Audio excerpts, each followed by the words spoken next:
Okay, highlight the classification FB TPL. The requirement, fair value, adjustment, loss.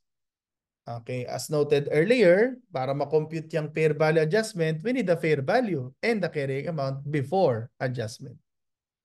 Now, here's the background. Acquired on January 1, year 1. Face value, 1 million. Okay, rate 10%. Total amount paid includes commission of 20,000. Interest payable annually, every December 31. Term, 3 years. Okay, prevailing rate at December 31, year 1, given 9%. Okay, so in the previous problem, given na mismo yung fair value, hindi na natin kinompute. Now, normally ang bonds, okay, quoted yan at a certain percent of the face value. Let's say at 99. So 99% of the face value. 101.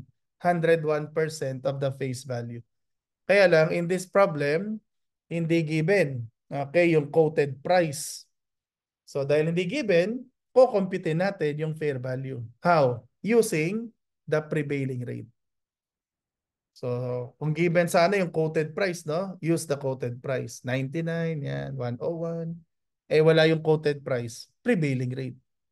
At paano mako-compute ang fair value? Simply, present value of cash flows. Discounted at the prevailing rate. Okay, prevailing rate at December 31. Okay, year 1. Okay, since ang term niya ay 3 years, eh after 1 year ito, at the end of year 1, so 2 years remaining. Discount the cash flows, principal, and interest at 9%.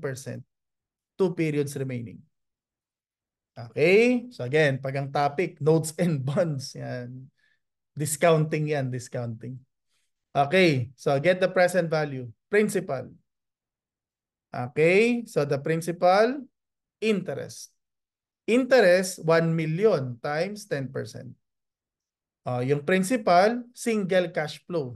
So present value of 1, 9%, 2 periods. So 2 years remaining.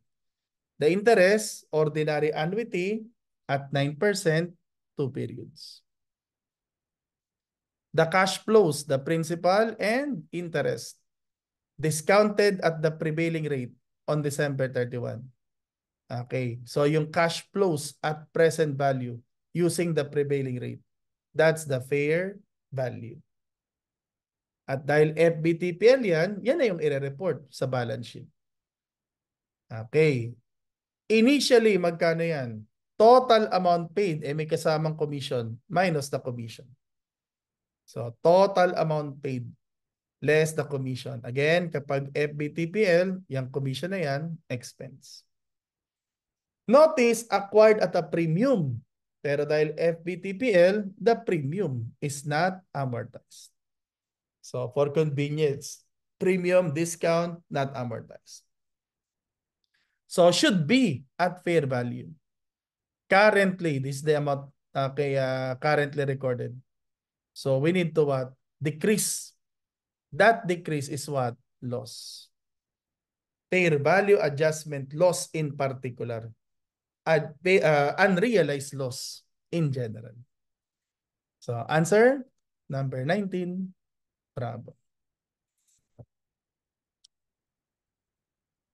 So, FBTPL. So, actually, this is the default and yun nga, yung residual category. And actually, it's convenient. Kasi pagka ganyan ang classification, hanapin sa'yo carrying amount, hanapin mo lang yung fair value. Okay, tapos all gains and losses, P&L. Okay, next, number 20. This time, FA at AC. Okay, so financial assets at amortized cost. The requirement, yung amount na i-report as investment. Okay, in the statement of financial position. So that's the amortized cost. Okay, so actually, as discussed previously dun sa loans and receivables, pag measured at AC, whether note yan or bond yan, so simply, ito lang din yun. Present value of what? Cash flows. So ito na yun actually. Ito yung principal, ito yung interest. Kaya lang, pag ang ginamit, prevailing rate, katulad dito, ang makocompute mo dyan, fair value. E ang kailangan natin, amortized cost. So instead na quoted price, okay, prevailing rate, ang gagamitin natin dapat original effective rate. So kaya same format. Kaya lang, instead of 9, we need the original effective rate. Unfortunately, hindi binigay ang original effective rate. So alam na natin to, magko-compute tayo ngayon. Okay, so paano nga uli yan? By definition, what is effective interest rate? The rate that exactly discounts the cash flows, principal, and interest, equal to the gross carrying amount of the financial asset. Okay? And since FA at AC yan, initially, kasama yung transaction cost. So, ito yung carrying amount initially, including the commission, including transaction costs. So, find the rate that will discount the cash flows equal to that amount. Okay? At alam na natin yan. Parang yung ginawa lang natin yan doon sa loans and receivables. So, yung pag-compute ng effective rate, ano yan? Trial and error. Interpolation. Okay? So, pwedeng purely trial and error or gamitin ulit natin ang concept. So, this time, premium. So, yung premium actually, pag inamortize na yan, ang effect niyan sa interest income decrease. So, kabawasan sa income yan. Kaya yung effective must be lower than nominal. So, if effective is 10, rather, if nominal is 10, ang effective dyan, lower than 10. And what is lower than 10? 9. Okay, 8, 7. So, try mo lang. So, pwedeng purely trial and error yan. So, guess and check method. So, you guess and then you check. Or, yung ating technique, pwede nating ma-estimate yung effective rate using straight line. So, yung difference between the carrying amount initially and yung face value, the maturity value, yan yung premium. Divide by 3, straight line amortization. So, decrease in income. Plus yung nominal, 100,000, which is 1 million times 10%. Okay, using the straight line method, net interest. I-divide natin ang carrying amount. So, yung estimated effective rate, 7.88%. So, again, alam na natin, lower than 10. Okay? So, based sa ating estimate, nasa 7.88. So, in our trial and error process, meron na tayong logical starting point. And that is what? 7.88, mas malapit sa 8. Try natin yung 8%. Okay? So, at 8% principal, interest, at 8%, 3 periods. 3 periods kasi ito yung initial measurement. And the term is 3 years. So, initially, okay, 3 periods. Notice, exactly equal to the gross carrying amount. So, what is 8%? The effective interest rate. So, mabuti na lang na naman. Ha? Isang trial lang, kuha na agad. Okay, pero don't worry. Usually naman provided yan sa problem. Kasi pagka hindi pinrovide, katulad dyan, medyo matrabaho yan. Magiging mathematics na, hindi na accounting na. Okay, yung ma-highlight. So, kaya usually, given na yung effective rate. So, pero in case, okay, yun mismo yung requirement, yun, tayo magko-compute. And as noted earlier, to get the carrying amount, yung amount na i-report sa statement of financial position, eto na yun. Same format lang or yung format earlier. So kung kaninang format, palitan mo lang yung periods. Gawin, rather yung rate. Gawin mo 8. Dito naman, okay, palitan mo lang yung number of periods. Instead na 3, gawin mo lang siyang 2. Okay? So again, don't forget this very important concept. It will help you simplify a lot of computations.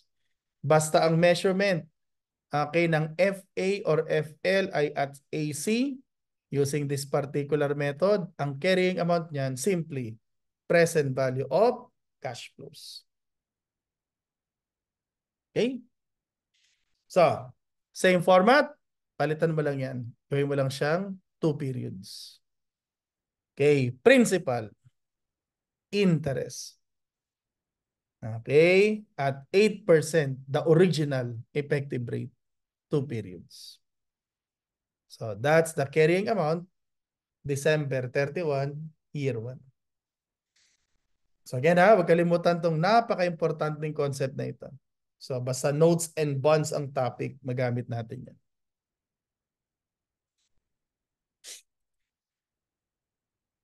Okay, so that's amortized cost. Okay, now, number 21.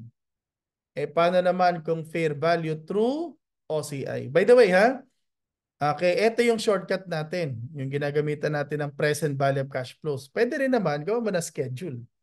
So ito yung traditional schedule. So initial measurement, fair value plus transaction cost. Then to get the carrying amount at okay, December 31 year 1, so get the premium amortization. Para to na-compute? Nominal, 1 million times 10%. Less effective. Effective previous CA. Ito yun, previous CA times effective rate. So yung difference, amortization of premium. Effect on the carrying amount, decrease.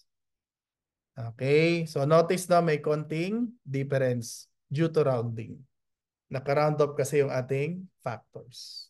So kaya expect mo yan, merong difference. Okay? Now, number 21. Paano nga kung fair value through OCI? Okay, so actually, dyan sa fair value through OCI na yan, isa lang ang nasa OCI dyan. And that is letter A. Yun lang changes in fair value. All other income and expenses, including impairment and yung effective interest, profit or loss na yan. So, yun lang changes in fair value ang naka-isolate dun sa OCI. The rest of the income and expenses, profit or loss, including yung B and C. Okay, now, if the investment is fair value through OCI, yun ang question dyan sa number 22. Okay, kaya lang, which one is correct? Again, as I mentioned previously, okay, in the last examination, instead na A, B, C, D, ang nangyayari dyan, statement 1, statement 2, statement 3. Ito yung ganitong klase ng problem na a question na okay, correct, incorrect nga lang, kaya lang, you need to compute. Yan ang mga umuubos ng oras. Kasi you need to check every yung from statement 1 to statement 3 kung correct or incorrect. Okay, so let's see which one is correct. Okay, as noted earlier, pagka fair value through OCI, anong initial measurement niyan? Fair value plus transaction cost. Subject din sa amortization, yung premium. Kasi nga, yung interest income using effective interest method, nasa profit or loss. Okay? So, yung amortization schedule na ginamit natin sa FA at AC, pwede rin magamit yan dun sa FBOCI. So, initially, the same. Fair value plus transaction cost. Subject din to amortization. At ito nga yun.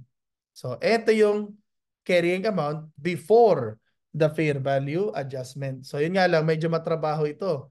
Kasi after mag-amortize, mag-a-adjust pa to fair value. Okay, now, based on that, one is incorrect. Okay, magkano dapat ang nasa PNL? Okay, this one, yung effective interest. So again, dahil i-amortize yung premium, deduction yan from the nominal. So ito dapat ang interest income, not okay, 100,000. So one is incorrect. Okay, number 2. How much in OCI? Again, dahil nga fair value through OCI, i-adjust to fair value. Tapos yung changes in fair value, OCI. Okay? So go back to the previous, to number 19. So dun sa number 19, na-compute na natin yung fair value dyan sa number 19. So yun din ang makikita sa balance sheet. Okay? Kaya lang, dito natin siya i-compare. Yung carrying amount after amortization. So, fair value as computed in number 19. Yan ha, kinompute natin to sa number 19. Okay? Minus yung carrying amount before adjustment. Ito yon after amortization. So, yung adjustment, OCI. So, number 2 is incorrect. Okay. So, mali yung amount. Dapat ito siya. Okay? And then, number 3 is also incorrect. So, itong amount na ito, amortized cost yan. So, ang kailangan natin, fair value. So, which is yung present value nga ng cash flows at 9%. So, 3 is also incorrect. So, 22, delta. None of this. So, notice, no? Correct, incorrect, pero ginonvert into 3 statements. So, yan yung pang-ubos oras kasi you need to check everything. Okay? Next. So, gawa natin ang summary, no? Okay? So, FBTPL, AC, FBOCI. Look at the difference and similarity. Differences and similarities. So, initial measurement, fair value plus transaction cost. Subsequent measurement, fair value, amortized cost, fair value. Interest income, so FBTPL, no amortization of premium.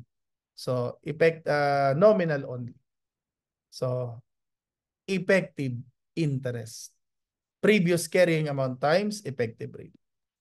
Fair value adjustment, okay, so not applicable.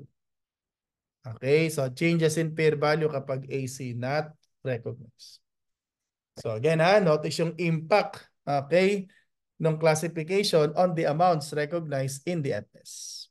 Kaya care ha, should be exercised in classifying financial instruments. Okay, now, i-highlight nga natin yung fair value through OCI kasi ito actually, kung titingnan mo yan, mixed model siya. So, sa statement of financial position, naka-fair value. So, ito yan, yung fair value niya. Pero sa income statement, sa profit or loss, amortized cost. So, kaya ano to mixed model.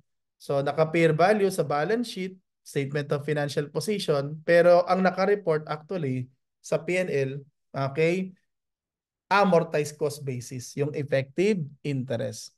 Tapos yung changes in fair value, yun ang nandun saan? OCI. Okay, so mixed model. Actually, wala na sana yan nung original version ng IFRS 9. Kaya lang may mga entities na naglabi dyan Gusto nila sa balance sheet nila naka-fair value. Ayaw naman nilang lagay yung changes sa fair value sa P&L. So gusto nila nandun saan? OCI. So kaya nag-create ng another model. So ito yung for collection and for sale. Okay, so kapag ang cash flows SPPI, tapos yung business model ay for collection and for sale yan, ika-classify as fair value through OCI. Gawan nga natin to ng entries. Yan, yung fair value through OCI. Ito yung schedule. Ito yung amounts noted earlier. So, entry. Okay, so entry to record the purchase. Okay, so debit, debt investment, fair value through OCI. Credit, cash. So initially, fair value including transaction cost. Okay, so to record the receipt of interest, debit, cash. Credit, interest income. Collection of interest. Amortization of premium. Debit, okay, interest income. So kabawasan yan sa income. Again, normally kapag perspective ng investor, hindi naka-account separately yung discount premium. So kaya pagka inamortize yung discount or premium, naka-debit or credit directly yung investment account. So credit, debt, investment. After this entry, ito na yung carrying amount. Yan, naka-amortize cost na siya. Okay? Then, saka siya i-adjust to fair value. Kaya matrabaho to eh. Amortize, then adjust to fair value. At ito yung adjustment. Debit, okay, loss. Fair value, adjustment, loss. Credit, debt, investment. Okay. After this entry, naka-fair value na yung investment. Okay. So, kaya matrabaho siya. Adjust to fair value and then, okay, rather, amortize, then adjust to fair value. Okay. At yung amount nga na yan, na nirecognize sa OCI, accumulated yan in equity. Okay. Tapos ito pa nagpapakomplicate. Once nabenta na yung investment na yan, okay, so once na-realize na, nire-recycle sa profit or loss. Kaya ito yung example ng merong reclassification adjustment. Hindi katulad ng sa revaluation surplus, walang reclass adjustment. So ito, pag sold na, na-dispose na, na-realize na yung kaya loss or gain na yan, so nire-recycle na sa P&L. Kaya lang, it will result in double counting. Kasi ito na nga, di ba? Ito, na-recognize na ito as loss in OCI. Pagka nabenta na yan, na-realize na yan, i-recycle yung loss sa P&L. Kaya double counted. Naka-report na yung loss as remeasurement loss sa OCI, naka-report na naman sa P&L as loss on disposal. So, para maiwasan yon, merong tinatawag na reclassification adjustment. Yung reclass adjustment, ipapakita naman yon, i-report yon sa OCI. At pang-offset yon dun sa amount na nandun sa P&L. That's why, kung sa P&L plus, ang reclass adjustment minus. Kung sa P&L minus, ang reclass adjustment plus. And that's actually the question in number 23. So, if the entity sold down the investment on December 31 year 1 at fair value. So, binenta at fair value. Okay? So, magkano yung i-report as reclassification adjustment? So, ito yon. Since i-recycle to sa P&L, okay, yan din ang mag-a-appear sa OCI as reclass adjustment. So, dahil loss yan, pagdating sa OCI yan, as reclass adjustment plus. Para offset dun sa loss.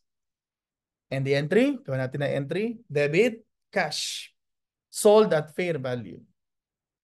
Debit, loss on disposal of debt investment. Credit, debt investment, the carrying amount. So, at fair value. So, bago ibebenta ha, i-remeasure mo na. So, amortize, update amortization, then remeasure to fair value. Kasi nga, yung change in fair value dapat sa OCI yan. Hindi pwede sa P&L. Then, ito yung reclassification adjustment. So, i-report yan sa OCI as a reclass adjustment. Okay? Now, how will those items appear in the statement of comprehensive income or yung P&L and OCI? This one. Ganito siya ipe-present. In P&L, mag-a-appear ito as what? Loss on sale of investment. So, other expenses. Yan, loss on sale. Dito naman sa OCI, okay, yung fair value adjustment na yan, mag-a-appear yan as remeasurement loss. So, ito yung sinasabi kong double counting. Okay? Nireport na as remeasurement loss in OCI. At dahil nabenta na, nireport na naman sa P&L as loss on sale.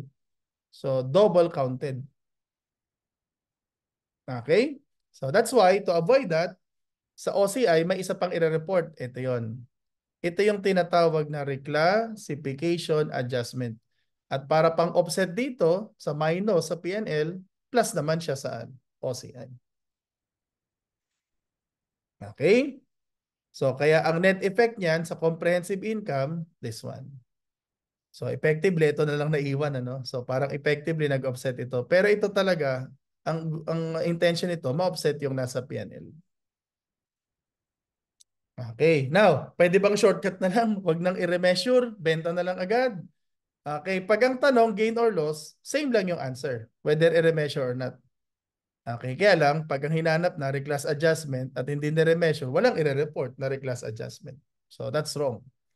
Okay, kaya, okay, technically, i-remeasure muna before disposal. Tapos magre-report ng reclassification adjustment. So, yan ang medyo matrabahong model, category. Kasi mixed model siya. Naka-pair value na. Okay, naka-pair value na. Naka-ano pa. Okay, naka-pair value. Tapos naka-amortize cost pa. So, sa P&L, amortize cost. Tapos sa balance sheet, okay, sa statement of financial position, okay, naka-fair value. Tapos yung changes, OCI. So, nagpapakomplicate pa pagka na-realize na may recycling. Yan, may recycling sa P&L. Okay? Now, isa pa nagpapakomplicate pala dyan, subject din yan sa impairment. Okay? So, hindi katulad ng FVTPL, walang amortization, walang remeasurement, before disposal, wala ding impairment. So, itong FBOCI, subject to impairment. So, paano naman yung accounting ng impairment niyan? So, yan ang i-discuss natin in the next problem. In the next video. Okay?